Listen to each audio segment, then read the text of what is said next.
অনেকেই প্রশ্ন করেন যে স্বামী স্ত্রীর বিবাহ বলবৎ থাকাকালীন স্ত্রী স্বামীকে তালাক না দিয়ে অন্যত্র অর্থাৎ অন্য পুরুষের সাথে পুনরায় বিবাহ বন্ধনে আবদ্ধ হয়ে সংসার করে, এক্ষেত্রে আইন কিংবা ইসলাম কি বলে?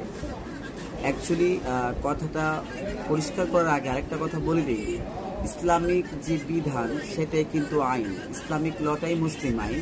আর আমরা আইনজীবীরা ওই আইন নিয়েই আমরা আমাদের বক্তব্য বা মতামত পেশ করে থাকি।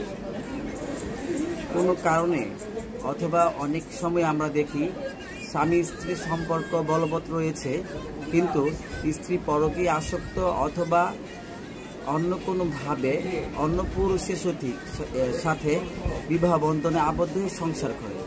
এক্ষেত্রে প্রথম স্বামীর সাথে বিবাহ বিচ্ছেদ হয় না, না হয়ে যদি বিবাহ বন্ধনে আবদ্ধ হয় সেক্ষেত্রে আইন কি বলে? সেক্ষেত্রে স্ত্রীর দ্বিতীয় বিয়ে বলে গণ্য হবে না, সেটি বাতিল অবৈধ হিসেবে গণ্য হইবে। কেননা প্রথম স্বামীর কাছ থেকে আইন মোতাবেক বিবাহ বিচ্ছেদ সম্পন্ন না করে পুনরায় বিবাহ বসা সম্পূর্ণ নাজায়েজ কিংবা অবৈধ কিংবা বাতিল। সো ভিউয়ার্স, এক্ষেত্রে সেকেন্ড হাজব্যান্ডের সাথে বৈবাহিক সম্পর্ক স্থাপন করে যে দাম্পত্য সম্পর্ক চলছে সেটি অবশ্যই বলা যায় শরিয়া মোতাবেক জেনা, আর আমরা যেটা আইন হিসেবে বলি ধর্ষণ হিসেবে গণ্য হবে।